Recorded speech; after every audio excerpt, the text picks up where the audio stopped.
Alors, Baruch Hashem, on commence le Perek 21 de Nefesh HaChaim. Alors, pour comprendre ce qu'il dit le Nefesh HaChaim, c'est bien de lire, de traduire du mot à mot vraiment, et après j'explique. D'accord? Parce que c'est très profond ce qu'il dit ici, et c'est très percutant. Alors, je vous invite à écouter ce que dit le Nefesh HaChaim. Il commence le Perek 21 comme ça. Ve'im kol kach nifla'a. Et si c'est tellement extraordinaire, ça revient sur ce qu'on a vu dans le 20e Perek, je vais expliquer. Madrigatam shel omle Torah. Le niveau qui est atteint par ceux qui se donnent à l'étude de la Torah. Je vous rappelle, parenthèse, je m'arrête un instant, qu'est-ce qu'on a dit dans le 20e Perek, ça veut dire le Perek précédent. Là-bas, le Nefesh HaChaim explique que le niveau du Chacham, ça veut dire le niveau de quelqu'un qui étudie la Torah et qui atteint la sagesse de la Torah, il est au-dessus du niveau du prophète. Ça veut dire qu'un Chacham, il est plus grand qu'un Navi. Un Navi, vous imaginez ce que c'est? Oui, Binyamin? Un avis qui est aussi Chacham. Ah oui, ici c'est un Navi qui est aussi Chacham, il n'y a pas de problème. On parle d'un Navi qui n'est pas... Il a un niveau de Nevoa. Auriel avait posé ta question. Il a un niveau de Nevoa au-dessus du niveau de sa Chokhmah. D'accord? Donc, s'il est Navi, simplement, sans être spécialement Chacham, et un Chacham qui est Chacham et qui n'est pas Navi, qui est préférable? Le Chacham, il est préférable. Il passe avant le Navi pour 4 raisons. On avait expliqué qu'il y avait 4 raisons dans le 20e Perek. Chacham a dit chez Navi. Alors maintenant, ce qu'on avait conclu dans le 20e Perek. Dans le 21e Perek, le Nefesh HaChaim, il commence et il dit Ve'im kol kach nifla'a madrigatam shel omle Torah. Et si le niveau de ceux qui étudient la Torah, il est aussi extraordinaire, ça veut dire si on réalisait véritablement la chance qu'on avait d'étudier la Torah, et on réalisait à quel niveau on peut arriver en étudiant la Torah, alors, Behemet, on s'investirait corps et âme. Il dit ici le Nefesh HaChaim, si tu comprends combien il est extraordinaire le niveau du Talmid, du Chacham qui étudie la Torah dans ce monde. Gam be'odo be'zeh ha'olam hachashur. Alors qu'il est encore dans ce monde qui est obscur. Ce monde, il est obscur à Botaï. Pourquoi il est obscur? Parce qu'on ne voit pas le Hémet. On peut comprendre le Hémet avec notre esprit, notre intelligence, mais on ne peut pas le voir de manière concrète. Et il y a une différence entre quelqu'un qui voit le Hémet de manière concrète, qui voit la vérité de manière concrète. Là, il est là le Hémet, je le touche. Et quelqu'un qui voit du Sheker, mais qui comprend seulement le Hémet. Alors il dit le Nefesh HaChaim, si quelqu'un qui étudie la Torah, il arrive à un tel niveau, comme on a expliqué dans le Perek précédent, qu'il a le Roi HaKodesh sur lui tout le temps. Le Roi HaKodesh, c'est l'Esprit Saint. Il arrive à voir des choses que personne ne voit. Dans ce monde qui est si obscur, les Hasig, il peut atteindre. Ou les Istakel et voir. Beruach Kotcham, par leur Roi HaKodesh. Beor Haelion, par la lumière suprême du fait qu'ils ont atteint la sagesse de la Torah. Alors, il y a un klal. Comment il s'appelle ce klal? Gdolim tzadikim bemitatan yoter mi bechayem. La Gemara dans Masechet Choulin, elle dit que les tzadikim, ils sont encore plus grands après leur mort que de leur vivant. Et on va expliquer pourquoi. Mais sachez que c'est un klal, c'est un axiome qu'on va expliquer, donc c'est pas un axiome, on va pouvoir l'expliquer, Bezrat Hashem. Gdolim tzadikim bemitatan yoter mi bechayem. Les tzadikim, ils sont beaucoup plus grands après leur mort que de leur vivant. Et n'oublions pas qu'après la mort, c'est l'infini. On n'est plus limité dans le temps. Dans ce monde, on vit ce qu'on vit. Je vous souhaite jusqu'à 120 ans, mais c'est rarement plus, et c'est souvent moins. Alors qu'après la mort, c'est pas 10, 100, 1000, 10 000, c'est infini. Après la mort, il n'y a pas de sauf, il n'y a pas de fin. La Gemara dit dans Masechet Choulin, Gdolim tzadikim bemitatan yoter mi bechayem. Ça veut dire tout ce qu'on a pu expliquer sur quelqu'un qui étudie la Torah. Nissim, t'es avec moi? Tout ce qu'on a pu expliquer sur la grandeur de quelqu'un qui étudie la Torah dans ce monde, alors que ce monde, il est obscur, il est limité. Mais il se colle à la Torah. Il atteint le Ruach HaKodesh grâce à son étude dans la Torah. C'est presque rien par rapport à ce qui va se passer après. Parce que Gdolim, tzadikim bemitatam, yoter mi bechayem. Parce que les tzadikim sont plus grands après leur mort. On va expliquer pourquoi. Ils sont plus grands après leur mort que de leur vivant. Alors imagine ce que c'est. Un homme qui a étudié la Torah dans ce monde et qui quitte ce monde et qui arrive dans le Olam HaEmet, dans le monde de la vérité. Je continue le Nefesh HaChaim. Je dis juste les titres. Hein. Après, c'est des choses qu'on va expliquer. Il dit le Nefesh HaChaim, les Ein Aroch. Sache que ce que je dis, que les tzadikim sont plus grands après leur mort, c'est les Ein Aroch, c'est inestimable. Ça veut dire qu'on ne peut même pas s'imaginer la grandeur d'un tzadik quand il quitte ce monde. Bien qu'on s'imaginait ce que c'était dans ce monde. Achar, Asher Nishmato Ateora. Une fois que sa neshama, qui est pure, Rabat, la Torah au mitzvot, elle s'est remplie de Torah et de mitzvot dans ce monde. Il n'y a que dans ce monde qu'on peut étudier la Torah, Rabota. Il n'y a qu'avec ce corps que vous voyez là, l'esprit, la bouche. Il n'y a que dans ce monde avec ce corps qu'on peut étudier la Torah. Et c'est que de cette manière que notre neshama peut se remplir de Torah et de mitzvot. Et après qu'on meurt, Ve'ish Sava el Beit Avia, la neshama retourne dans la maison de son père, là-haut. Merkudasha ou Metohara, sanctifié et purifié, Kacher Nitana comme il a donné. Ou Beitron or Torah. En plus, la différence c'est que quand il quitte ce monde, si jamais il a étudié la Torah et il s'est rempli de mitzvot dans ce monde, alors il y a un Yitaron, un plus, entre avant qu'il soit descendu dans ce monde et après qu'il quitte ce monde, c'est quoi? Or Torah Kdosha. Maintenant il a la lumière de la Torah qu'il a étudiée. Talmudo Beyado, son Talmud, les Gemarot qu'il a étudiés sont dans ses mains. Alors qu'est-ce qui se passe? Et sur ça je termine. Ce qu'il a étudié, Vadaï, plus il aura étudié, plus sa neshama sera remplie. Le Rambam dit dans le Chot Shuvah Perek Tet que le Olam Haba il dépend notamment combien de Torah tu as étudié. Donc Vadaï qu'il faut étudier au maximum. Il termine le Nefesh HaChaim et il dit alors qu'est-ce qui va se passer? Kol ha'sharim niftachim lefanav. Alors là toutes les portes vont, en montant quand il va quitter ce monde, toutes les portes vont s'ouvrir devant lui. Vesalik, il monte.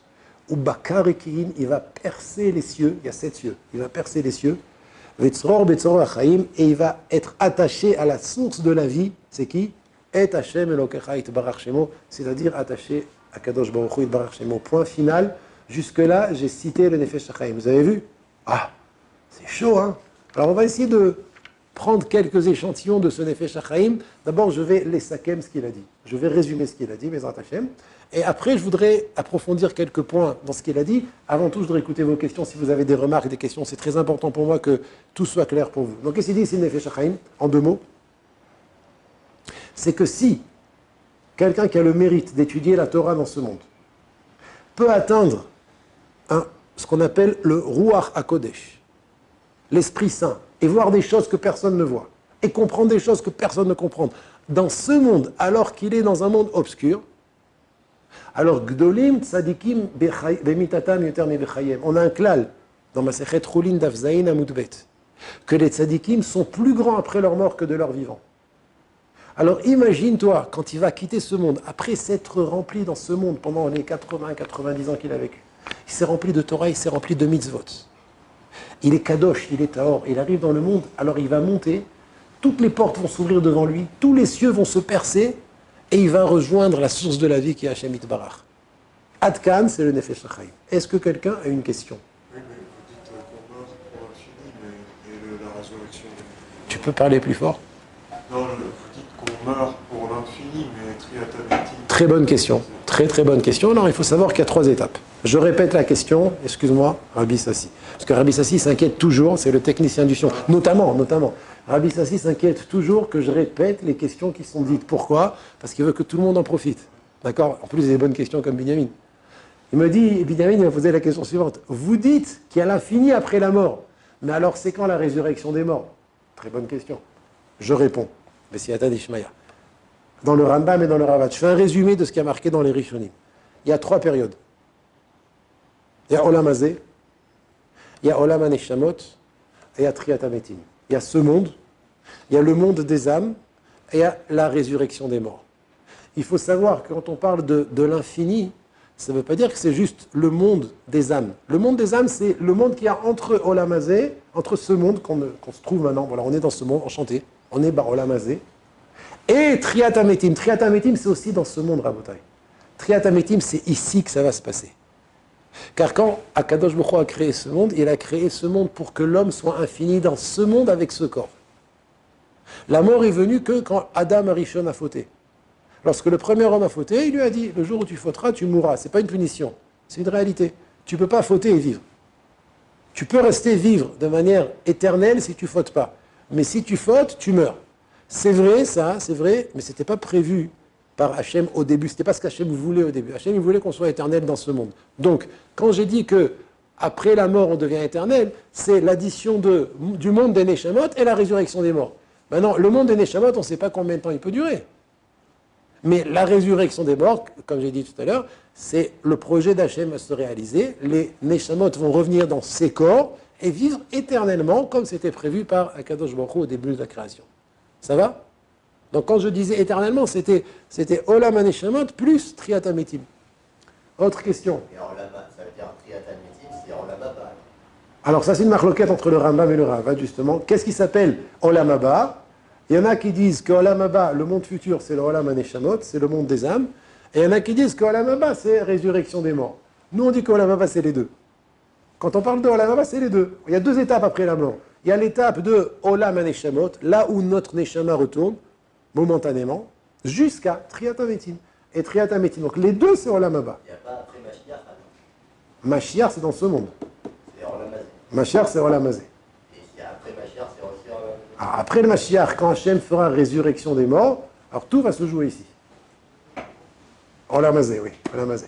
Mais ça deviendra Olam HaEmet. Ce monde deviendra, quand il y aura le Mashiach, il deviendra un monde de vérité. Comme maintenant, il y a dans le Olam Haba qui est le monde des Neshamot. D'accord? Très bien. Autre question?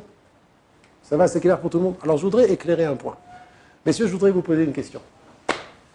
J'ai cité dans le Nefesh HaChaim que les tzadikim sont plus grands après leur mort que de leur vivant.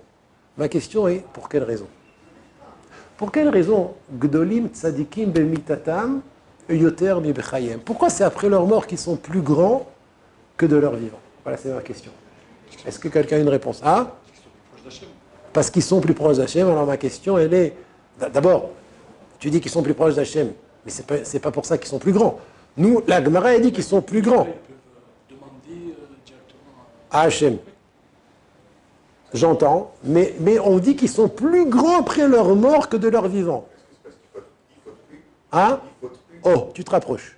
Tu te rapproches. Mais on parle de tzadikim qui, de toute manière, même de leur vivant, ils faisaient une majorité de mitzvot et une minorité de fautes. C'est très important ce que dit Sassi. Quand on parle de fautes, Rabotai, il y a un klal, Shlomo Al-Melech nous a appris, En tzadik baretz asher ya'aseto velo yerta. N'existe pas un homme sur terre qui fait que du bien sans fauter. Il y en a eu 4. La Gemara dit, il y en a eu 4 qui sont morts sans fauter.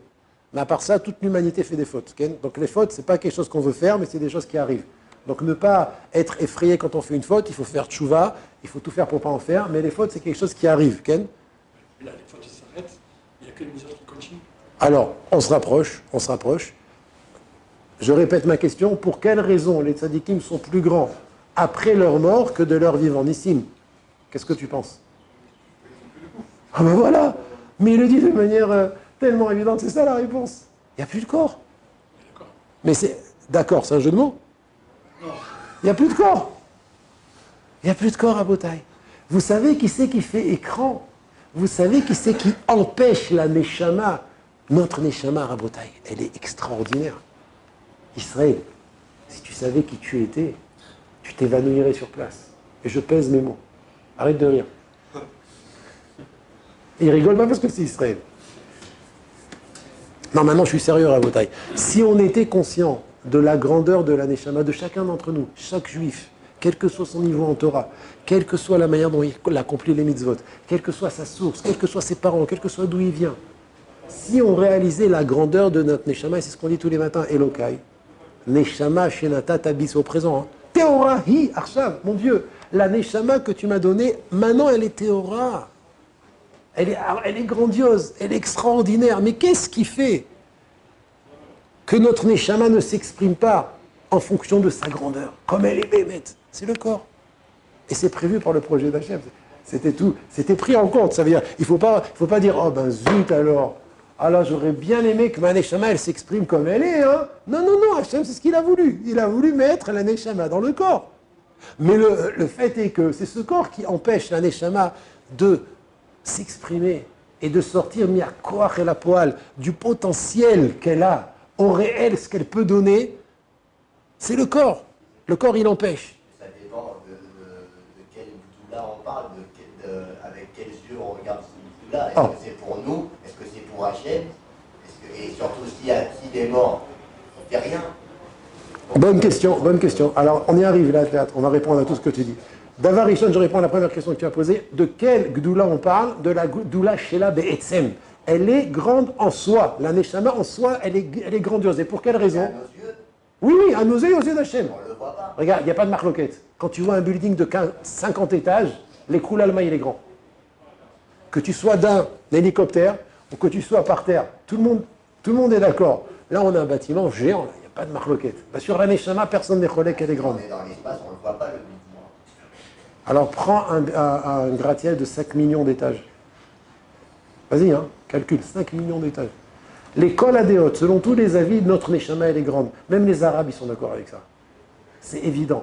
Tout ce qu'on ne voit pas, la grandeur de la Neshama, c'est parce qu'elle est dans le corps. Vous savez pourquoi notre Neshama, elle est grande? Nissim, pourquoi notre Neshama, elle est grande?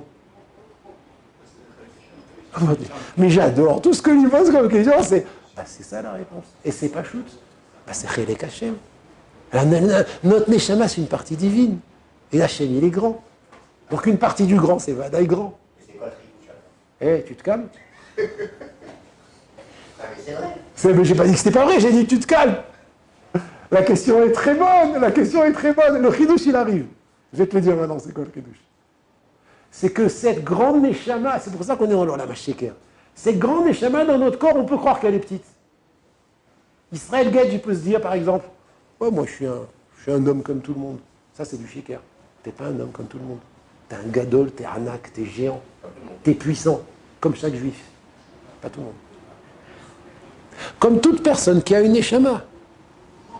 C'est ça le chidouche. Le chidouche, c'est que dans ce monde, on ne voit pas notre grandeur. Dans ce monde, on ne voit pas de quoi on est capable. Mais le temps arrivera, le moment va venir où on va le voir. Quoi, à chaque fois que j'ai fait une bracha, j'ai construit autant de monde. J'ai amené autant de biens. Et à chaque fois que j'ai fait une avéra, j'ai détruit autant de choses. Tous ces mechablim, c'est moi. Le Hamas, c'est moi.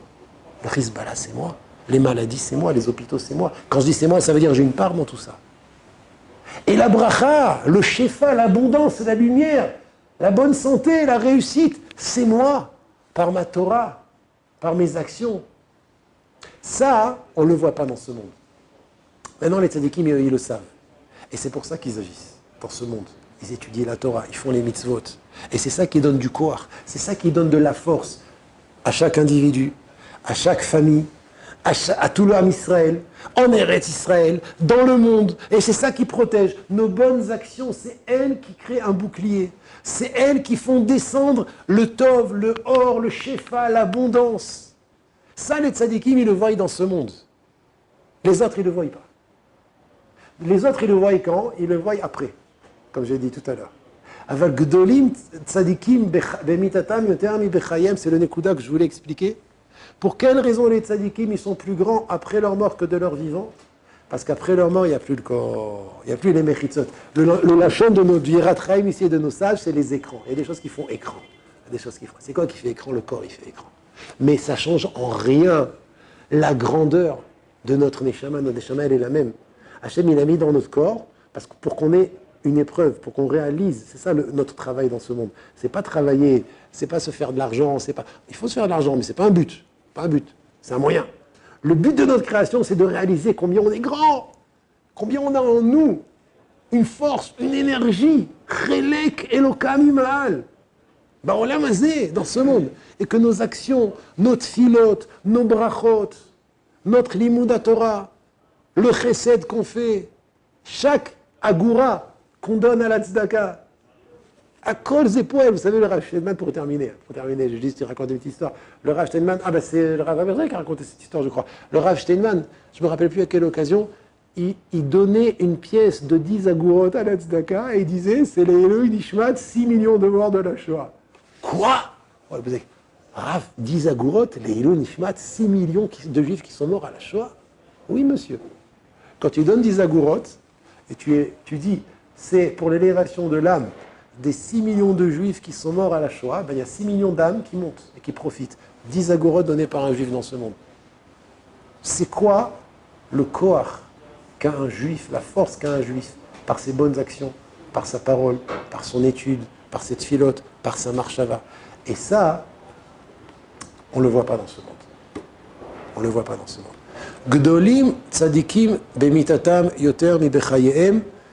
La raison pour laquelle, alors je termine sur ça, la raison pour laquelle la neshama, elle est plus petite dans ce monde, c'est pas be'etzem, c'est parce qu'elle est dans ce corps, c'est parce que la neshama doit, même chez les plus grandes tzadikim, elle doit rester dans ce corps. Et pour rester dans ce corps, il faut qu'elle s'entretienne, il faut qu'elle mange. Parce que sinon, s'il ne mange pas, s'il ne dort pas, s'il ne boit pas, il va quitter ce corps.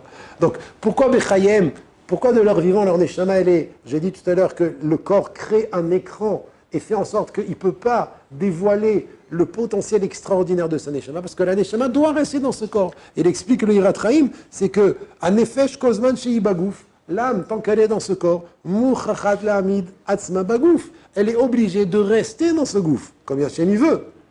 Elle doit manger, elle doit se marier, elle doit boire, elle doit dormir. Donc automatiquement, ça réduit le potentiel qu'il a de faire sortir toute cette énergie positive. Mais après la mort, alors il n'y a plus de corps. Ah, après la mort, il n'y a plus de corps, il n'y a que de la écoute. La grandeur de la neshama se dévoile. Hiratson Kakadosh Baruch Hu nous donne la joie de réaliser la grandeur de notre Rabotai. Et si on réalisait la grandeur, on sortirait Bérékoud, on ferait une danse. Ah, mais c'est avec le corps qu'on fait les mitzvot aussi. Émet. C'est pour ça que je dis que c'est le projet d'Hachem. Le projet d'Hachem, c'est la symbiose du Neshama Betor Gouf qui va faire qu'on va Bezrat Hachem, servir Hachem, et c'est de cette manière qu'on va recevoir le Sachar. Il a raison, Gabriel. Après le corps, après, quand la Neshama elle quitte ce corps, il n'y a plus de Torah, il n'y a plus de mitzvot. Comme j'ai dit tout à l'heure. Torah et mitzvot, c'est que dans ce corps. Avec cette tête, avec cette bouche, c'est que dans ce corps qu'on peut faire Torah et mitzvot, et c'est le plus grand investissement qui existe dans ce monde. Hachem, il va rentrer un discours les mitzvot.